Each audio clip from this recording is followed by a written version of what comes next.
ओम शांति। 16 नवंबर 2024। बाबा के महावाक्य। मीठे बच्चे, बाप आए हैं तुम्हें रूहानी हुनर सिखलाने। जिस हुनर से तुम सूर्य चांद से भी पार शांति धाम में जाते हो। प्रश्न: साइंस घमंड और साइलेंस घमंड में कौन सा अंतर है?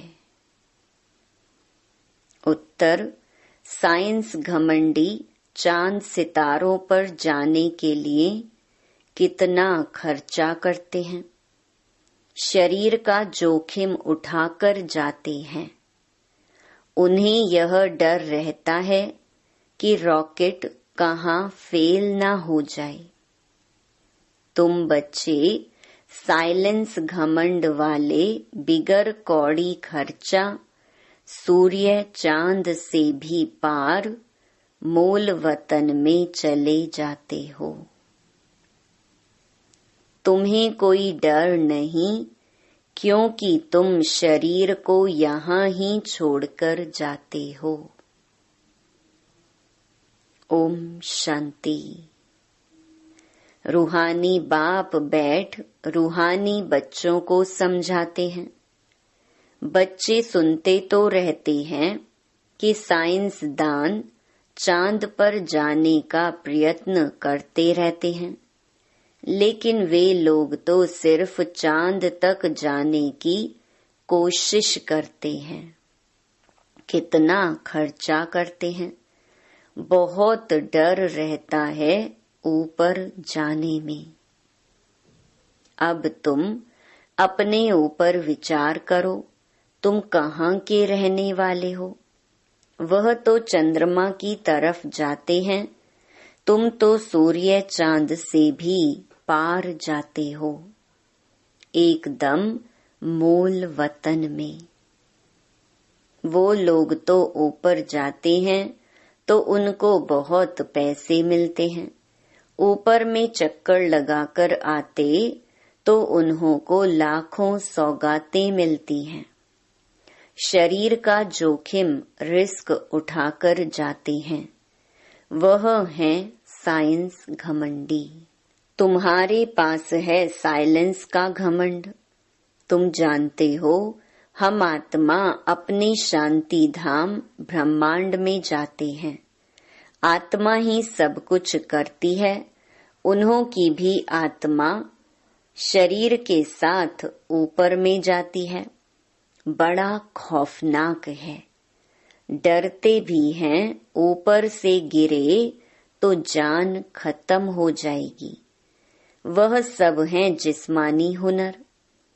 तुमको बाप रूहानी हुनर कला सिखलाते हैं। इस हुनर सीखने से तुमको कितनी बड़ी प्राइज मिलती है। 21 जन्मों की प्राइज मिलती है, नंबरवार पुरुषार्थ अनुसार। आजकल गवर्नमेंट लॉटरी भी निकालती है ना। यह बाप तुमको प्राइज देते हैं और क्या सिखाते हैं? तुमको बिल्कुल ऊपर ले जाते हैं जहां तुम्हारा घर है। अभी तुमको याद आता है ना कि हमारा घर कहाँ है और राजधानी जो गंवाई है वह कहाँ है? रावण ने छीन लिया। अब फिर से हम अपने असली घर भी जाते हैं और राजाई भी पाते हैं। मुक्ति धाम हमारा घर है, यह कोई को पता नहीं है। अब तुम बच्चों को सिखलाने के लिए देखो बाप कहाँ से आते हैं, कितना दूर से आते हैं। आत्मा भी रॉकेट है। वह कोशिश करते हैं ऊपर जाकर देखें चंद्रमा में क्या है, स्टार में क्या है, तुम बच्चे जानते हो यह तो इस मांडवे की बत्तियां हैं। जैसे मांडवे में बिजलियां लगाते हैं, म्यूजियम में भी तुम बत्तियों की लड़ियां लगाते हो ना। यह फिर है बेहद की दुनिया। इसमें यह सूर्य, चांद, सितारे रोशनी देने वाले हैं। मनुष्य फिर समझते हैं सूर्य, चंद्रमा यह देवताएं हैं, परंतु यह देवता तो है नहीं। अभी तुम समझते हो बाप कैसे आकर हमको मनुष्य से देवता बनाते हैं। तुम बच्चे जानते हो यह तो इस मांडवे की बत्तियां हैं। जैसे मांडवे में बिजलियां लगाते हैं, म्यूजियम में भी तुम बत्तियों की लड़ियां लगाते हो ना। यह फिर है बेहद की दुनिया। इसमें यह सूर्य, चांद, सितारे रोशनी देने वाले हैं। मनुष्य फिर समझते हैं सूर्य, चंद्रमा यह देवताएं हैं, परंतु यह देवता तो है नहीं। अभी तुम समझते हो बाप कैसे आकर हमको मनुष्य से देवता बनाते हैं।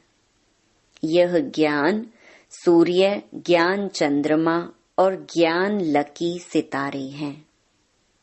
ज्ञान से ही तुम बच्चों की सद्गति हो रही है। तुम कितना दूर जाते हो, बाप ने ही घर जाने का रास्ता बताया है। सिवाय बाप के कोई भी वापस अपने घर जा नहीं सकते। बाप जब आकर शिक्षा देते हैं तब तुम जानते हो। यह भी समझते हैं हम आत्मा पवित्र बनेंगे तब ही अपने घर जा सकेंगे। फिर या तो योग बल से या सजाओं के बल से पावन बनना है। बाप तो समझाते रहते हैं जितना बाप को याद करेंगे उतना तुम पावन बनेंगे। याद नहीं करेंगे तो पतित ही रह जाएंगे। फिर बहुत सजा खानी पड़ेगी और पद भी भ्रष्ट हो जाएगा। बाप खुद बैठ तुमको समझाते हैं तुम ऐसे ऐसे घर जा सकते हो। ब्रह्मांड क्या है, सूक्ष्म वतन क्या है, कुछ भी पता नहीं। स्टूडेंट पहले थोड़े ही कुछ जानते हैं। जब पढ़ना शुरू करते हैं तो फिर नॉलेज मिलती है। नॉलेज भी कोई छोटी कोई बड़ी होती है। आईसीएस का इम्तिहान दिया तो फिर कहेंगे नॉलेजफुल।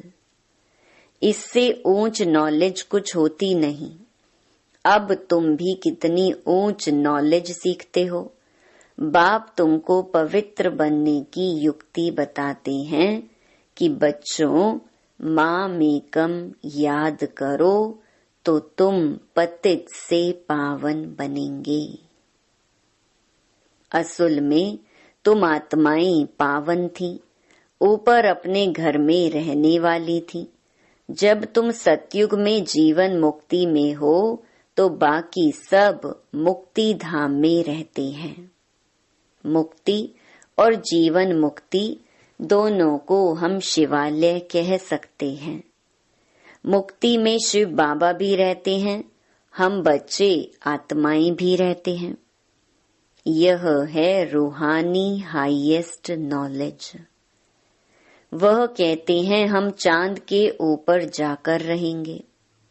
कितना माथा मारते हैं, बहादुरी दिखाते हैं, इतने मल्टी मिलियन माइल ऊपर जाते हैं, लेकिन उन्हों की आश पूर्ण नहीं होती है और तुम्हारी आश पूरी हो जाती है। उनका है झूठा जिस्मानी घमंड, तुम्हारा है रूहानी घमंड। वह माया की बहादुरी कितनी दिखाते हैं, मनुष्य कितनी तालियां बजाते हैं, बधाइयां देते हैं, मिलता भी बहुत है, करके 5-10 करोड़ मिलेंगे। तुम बच्चों को यह ज्ञान है कि उन्हों को यह जो पैसे मिलते हैं सब खत्म हो जाएंगे, बाकी थोड़े दिन ही समझो। आज क्या है, कल क्या होगा। आज तुम नरकवासी हो, कल स्वर्गवासी बन जाएंगे। टाइम कोई जास्ती नहीं लगता है। तो उन्हों की है जिस्मानी ताकत और तुम्हारी है रूहानी ताकत, जो सिर्फ तुम ही जानते हो। वह जिस्मानी ताकत से कहाँ तक जाएंगे? चांद सितारों तक पहुँचेंगे और लड़ाई शुरू हो जाएगी। फिर वह सब खत्म हो जाएंगे। उन्हों का हुनर यहाँ तक ही खत्म हो जाएगा। वह है जिस्मानी हाईएस्ट हुनर, तुम्हारा है रूहानी हाईएस्ट हुनर। तुम शांति धाम में जाते हो, उसका नाम ही है स्वीट होम। वो लोग कितने ऊपर जाते हैं और तुम अपना हिसाब करो, तुम कितने माइल्स ऊपर में जाते हो। तुम कौन? आत्माई। बाप कहते हैं मैं कितने माइल ऊपर में रहता हूँ, गिनती कर सकेंगे? उन्हों के पास तो गिनती है, बतलाते हैं इतने माइल ऊपर में गए फिर लौट आते हैं। बड़ी खबरदारी रखते हैं, ऐसे उतरेंगे, यह करेंगे, बहुत आवाज होता है। तुम्हारा क्या आवाज होगा? तुम कहाँ जाते हो, फिर कैसे आते हो, कोई पता नहीं। तुमको क्या प्राइज मिलती है यह भी तुम ही जानो। वंडरफुल है, बाबा की कमाल है, किसको पता नहीं। तुम तो कहेंगे यह नई बात थोड़ी है। हर 5000 वर्ष बाद वह अपनी यह प्रैक्टिस करते रहेंगे। तुम इस सृष्टि रूपी ड्रामा के आदि मध्य अंत ड्यूरेशन आदि को अच्छी रीति जानते हो, तो तुमको अंदर फखुर होना चाहिए। बाबा हमको क्या सिखलाते हैं, तुमको कितनी नॉलेज देते हैं। उन लोगों का जाना है हद तक, तुम बेहद में जाते हो। वह चंद्रमा तक जाते हैं, अब वह तो बड़ी बड़ी बत्तियां हैं और तो कुछ है नहीं। उनको धरनी बहुत छोटी देखने में आती है। तो उन्हों की जिस्मानी नॉलेज और तुम्हारी नॉलेज में कितना फर्क है। तुम्हारी आत्मा कितनी छोटी है, परंतु रॉकेट बड़ा तीखा है। आत्माएं ऊपर में रहती हैं, फिर आती हैं पार्ट बजाने। वह भी सुप्रीम आत्मा है, परंतु उनकी पूजा कैसे हो, भक्ति भी जरूर होनी ही है। बाबा ने समझाया है, आधा कल्प है ज्ञान दिन, आधा कल्प है भक्ति रात। अभी संगम युग पर तुम ज्ञान लेते हो, सतयुग में तो ज्ञान होता नहीं, इसलिए इसको पुरुषोत्तम संगम युग कहा जाता है। सबको पुरुषोत्तम बनाते हैं। तुम्हारी आत्मा कितना दूर दूर जाती है, तुमको खुशी है ना। वह हुनर दिखाते हैं तो बहुत पैसे मिलते हैं। बल कितना भी मिले, परंतु तुम समझते हो वह कुछ भी साथ चलना नहीं है। अभी मरे कि मरे, सब खत्म हो जाने वाला है। अभी तुमको कितने वैल्यूबल रतन मिलते हैं, इनकी वैल्यू कोई गिनी नहीं जाती। लाख लाख रुपया एक एक वर्षंस का है। कितने समय से तुम सुनते ही आते हो। गीता में कितनी वैल्यूबल नॉलेज है।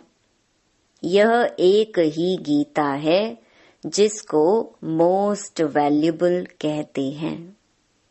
सर्वशास्त्रमयी शिरोमणि श्रीमद् भगवत गीता है। वो लोग भल पढ़ते रहते हैं, परंतु अर्थ थोड़े ही समझते हैं। गीता पढ़ने से क्या होगा?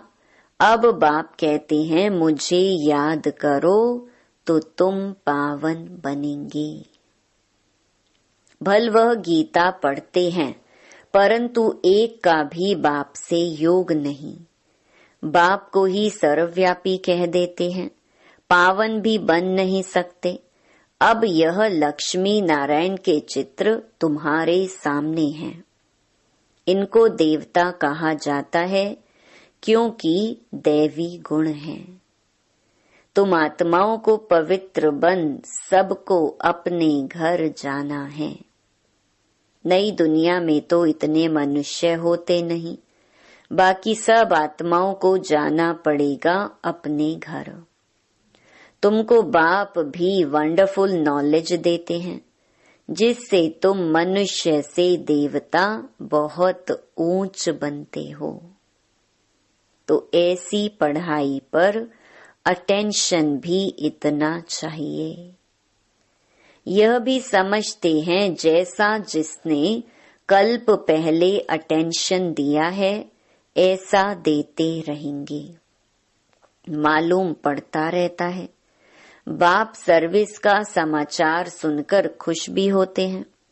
बाप को कभी चिट्ठी ही नहीं लिखते हैं तो समझते हैं उनका बुद्धि योग कहाँ ठिक्कर भीतर तरफ लग गया है। देह अभिमान आया हुआ है, बाप को भूल गए हैं। नहीं तो विचार करो, लव मैरिज होती है तो उनका कितना आपस में प्यार रहता है। हाँ, कोई कोई के ख्याल बदल जाते हैं तो फिर स्त्री को मार डालते हैं। यह तुम्हारी है उनके साथ लव मैरिज। बाप आकर तुमको अपना परिचय देते हैं, तुम आपे ही परिचय नहीं पाते हो, बाप को आना पड़ता है। बाप आएगा तब जबकि दुनिया पुरानी होगी। पुरानी को नई बनाने जरूर संगम पर ही आएंगे। बाप की ड्यूटी है नई दुनिया स्थापन करने की। तुमको स्वर्ग का मालिक बना देते हैं, तो ऐसे बाप के साथ कितना लव होना चाहिए। फिर क्यों कहते कि बाबा हम भूल जाते हैं। कितना ऊंच ते ऊंच बाप है, इनसे ऊंचा कोई होता ही नहीं। मनुष्य मुक्ति के लिए कितना माथा मारते उपाय करते हैं, कितनी झूठ ठगी चल रही है। महर्षि आदि का कितना नाम है। गवर्नमेंट 10-20 एकड़ जमीन दे देती है। ऐसे नहीं कि गवर्नमेंट कोई इररिलीजियस है। उनमें कोई मिनिस्टर रिलीजियस है, कोई अनरिलीजियस है। कोई धर्म को मानते ही नहीं। कहा जाता है रिलीजन इज माइट। क्रिश्चियन में माइट थी ना, सारे भारत को हप करके गए। अभी भारत में कोई माइट नहीं है। कितना झगड़ा मारा मारी लगी पड़ी है। वही भारत क्या था। बाप कैसे कहाँ आते हैं किसको कुछ भी पता नहीं है। तुम जानते हो मगध देश में आते हैं जहाँ मगरमच्छ होते हैं। मनुष्य ऐसे हैं जो सब कुछ खा जाएं। सबसे जास्ती वैष्णव भारत था। यह वैष्णव राज्य है ना। कहाँ यह महान पवित्र देवताएं, कहाँ आजकल देखो क्या क्या हप करते जाते हैं। आदम खोर भी बन जाते हैं। भारत की क्या हालत हो गई है। अभी तुमको सारा राज समझा रहे हैं। ऊपर से लेकर नीचे तक पूरा ज्ञान देते हैं। पहले पहले तुम ही इस पृथ्वी पर होते हो, फिर मनुष्य वृद्धि को पाते हैं। अभी थोड़े समय में हाहाकार हो जाएगा, फिर हाय हाय करते रहेंगे। स्वर्ग में देखो कितना सुख है। यह एम ऑब्जेक्ट की निशानी देखो। यह सब तुम बच्चों को धारणा भी करनी है। कितनी बड़ी पढ़ाई है। बाप कितना क्लियर कर समझाते हैं। माला का राज भी समझाया है। ऊपर में फूल है शिव बाबा, फिर मेरू प्रवृत्ति मार्ग है ना। निवृत्ति मार्ग वालों को तो माला फेरने का हुक्म नहीं। यह है ही देवताओं की माला। उन्होंने कैसे राज्य लिया है, तुम्हारे में भी नंबर वार हैं। कोई कोई हैं जो बेधड़क हो किसको भी समझाते हैं। आओ तो हम आपको ऐसी बात बताएं जो और कोई बता ही नहीं सकते। सिवाय शिव बाबा के और कोई जानते ही नहीं। उन्हों को यह राजयोग किसने सिखाया? बहुत रसीला बैठ समझाना चाहिए। यह 84 जन्म कैसे लेते? देवता, क्षत्रिय, वैश्य, शूद्र। बाप कितनी सहज नॉलेज बताते हैं। और पवित्र भी बनना है, तब ही ऊंच पद पाएंगे। सारे विश्व पर शांति स्थापन करने वाले तुम हो। बाप तुमको राज्य भाग्य देते हैं, दाता है ना। वह कुछ लेता नहीं है। तुम्हारी पढ़ाई की यह है प्राइज। ऐसी प्राइज तो और कोई दे ना सके। तो ऐसे बाप को प्यार से क्यों नहीं याद करते हैं? लौकिक बाप को तो सारा जन्म याद करते हो, पारलौकिक को क्यों नहीं याद करते हो? बाप ने बताया है यह युद्ध का मैदान है।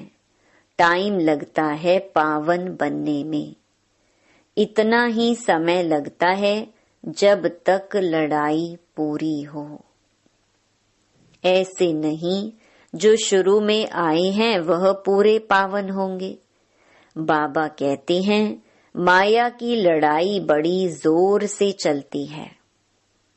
अच्छे अच्छे को भी माया जीत लेती है। इतनी तो बलवान है। जो गिरते हैं वह फिर मुरली भी कहाँ से सुने?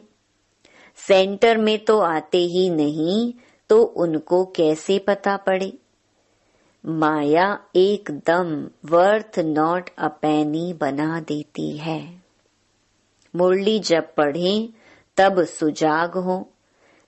गंदे काम में लग जाते हैं। कोई सेंसिबल बच्चा हो जो उनको समझावे। तुमने माया से कैसे हार खाई है? बाबा तुमको क्या सुनाते हैं?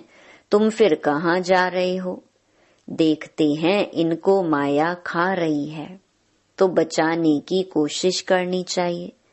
कहाँ माया सारा हप ना कर लेवे।